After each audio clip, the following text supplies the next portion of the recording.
Crime and Punishment. I couldn't understand a word the guards were saying to each other apart from tourist, but though I had done nothing wrong, I could tell the conversations had escalated when one of them opened my cell clutching a hammer and nails. "That's an ugly child," the woman said as she pointed at my little girl before removing the knife from her purse, and as we ran, I pined for a time when being anything less than beautiful wasn't a crime. I went into shock at about the same time I lost sight of the two police cruisers, pulling away with my hands still cuffed to the bumpers. Every day like clockwork, he visits my cell just to scratch a new number into the wall, always leaving with a smirk that reminds me I have no clue what he's counting down to. Most of the other guys who defrauded the company had already gotten the axe, so I was surprised when they told me I was one of the lucky few getting the guillotine. The wicker box was as beautiful inside as it had appeared on the outside, if you didn't count the scorpions. "Good dog," I said, satisfied that the last brutal yank of the choke chain had finally made him sit and stop begging, except for one last pathetic whimper, "Please, stop." When I regained consciousness, my cheek felt like it was resting upon a hard pillow. Then I saw my smiling wife and kids at the head of the roaring mob and remembered I had been sentenced to the chopping block. The closer I got to the podium, the more my hands shook. Public speaking was scary enough without having to sway a mob of paying strangers to spare your life.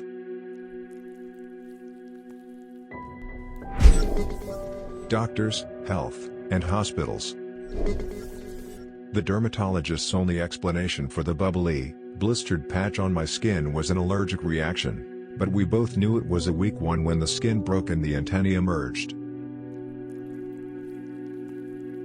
The surgery was routine, the doctor told me, adjusting the IV as I awoke to the sight of my own face. "I'm afraid the migraines were a warning sign," he said, holding out the x-rays for me to see seconds before it burst from my skull. "Don't worry," I reassured her once she noticed the fresh cesarean scar. "I replaced it with something better." Throughout my steady decline she had tended to me with patient love and care, but tonight something compelled me to split open one of my pills and pour the contents into my palm, which only seconds later began smoking. Just after I sneezed, I could feel my stinging eyes turning bright red, just as the rest of the waiting rooms had before the blood began to pour. I knew the treatments would make me feel better eventually, but as I looked at the puddle of blood had coughed up, I still wished I didn't see so many larvae. After much debate, the hospital's chief surgeon decided the best course of action was for my arms and legs to be amputated. Whatever was next, they didn't want me fighting back.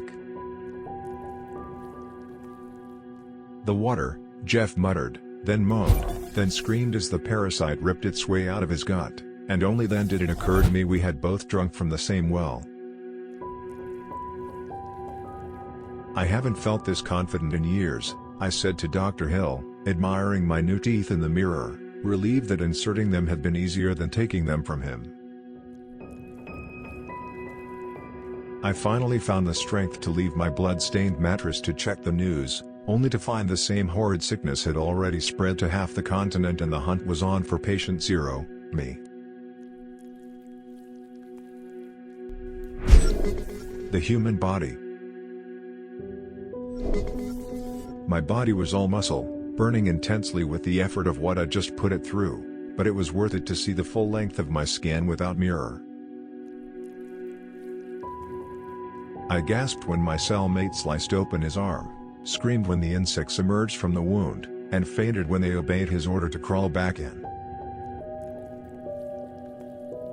I took the man's outstretched palm, fearing nothing of a simple handshake until I couldn't let go, not because I didn't want to but because our hands had already fused together.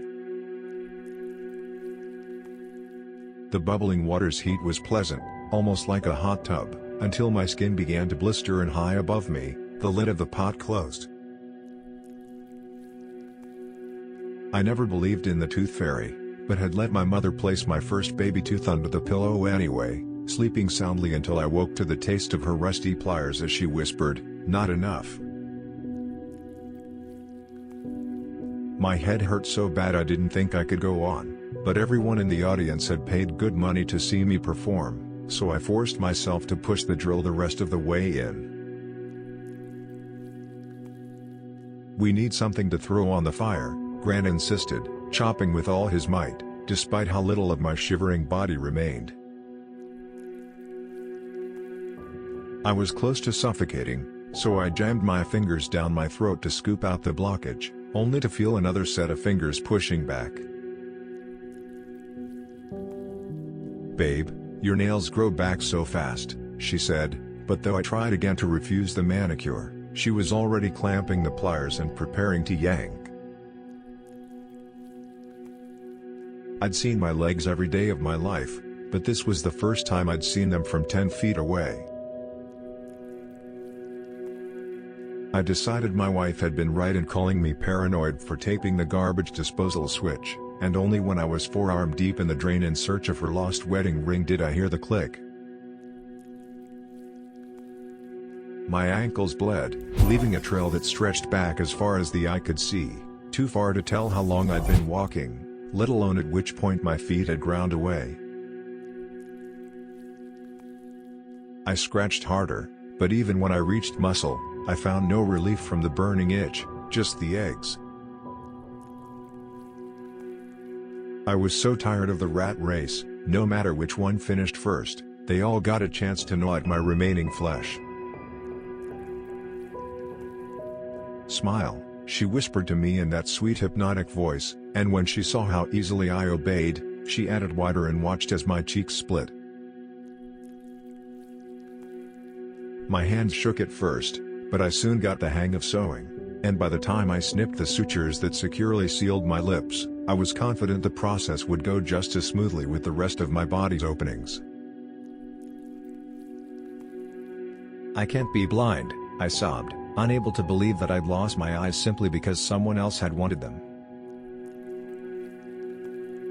I stared at my bulging, pregnant belly in disbelief, unprepared to accept that my water had already broken, let alone that the demon had only just left my bed. Many people aged seemingly overnight, but I was one of the few lucky enough to look in the mirror and see their flesh draw years closer to decay with each and every blink. "The more lifelike the puppet the better," he said as I nodded eagerly in agreement, which I would have done even if he hadn't been tugging the wires. It was mesmerizing to watch the master craftsman work, tanning the hide with a kind of grace that almost made me forget I'd been the unwilling donor. "We barely contained the rat we tested it on, so what do you think it will do to a person?" I screamed, slamming my fists on the boardroom table, making the small vial jump, but I knew it would soon hit the market when someone injected my neck from behind and whispered, "We're about to find out." I puked my guts out onto the floor, certain the night of hard drinking wasn't to blame when my bones followed. "What a beautiful ending to a camping trip," Jim muttered, staring up at the stars by the roaring fire, but as much as he tried to appreciate those final moments, he couldn't ignore the bear's gnashing jaws any longer. I had hoped a good hot shower would make me feel better, but wherever the soap washed away, I now saw bone. My posture had improved, which was a small blessing as well as a completely irrational thought to have as the steak slid up through my body. Though painless, it was horrible to behold the exposed fat and muscle of my body, and I suddenly understood the reason so-called alien abductions were so rarely reported was that whatever remained walking the earth was indistinguishable from the real thing. Every single person in the cafeteria was staring right at me, and while I normally would have died of embarrassment, I was too busy holding in my own guts to care. "Chug, chug, chug," they chanted as they poured more down my throat, the liquid pooling on the floor as it spilled from the hole it had already burned. "See? Nothing to be afraid of," he said, removing the needle and plunging it into my other eye. It would have been horrifying enough waking up surrounded by blood without the fact that it was sitting in glass jars, each one labeled with my name. Waking up in bed naked with no recollection of the night's debauchery was a normal experience in my life, but it was another experience entirely to do so locked out of my car, in the middle of nowhere, in the dead of winter. Several scientists wired me into the machine, explaining that the experiment in pleasure would take all of my bodily sensations and multiply them exponentially and infinitely in my mind, but I realized they meant their pleasure when they pricked me with a pin and locked the door. Though I was halfway through my second box of tissues, they came back dirtier each time I blew my nose, at first with blood, and now, with brain.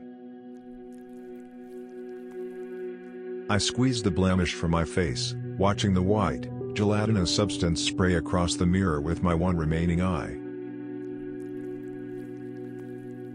He'd warned me that becoming a member of his club would cost an arm and a leg, but I hadn't expected they'd take all four. The curse had proven itself real, and despite the fact that my remaining bare patch of skin just sprouted thick, matted hair, I knew it wasn't done when my tongue started to itch.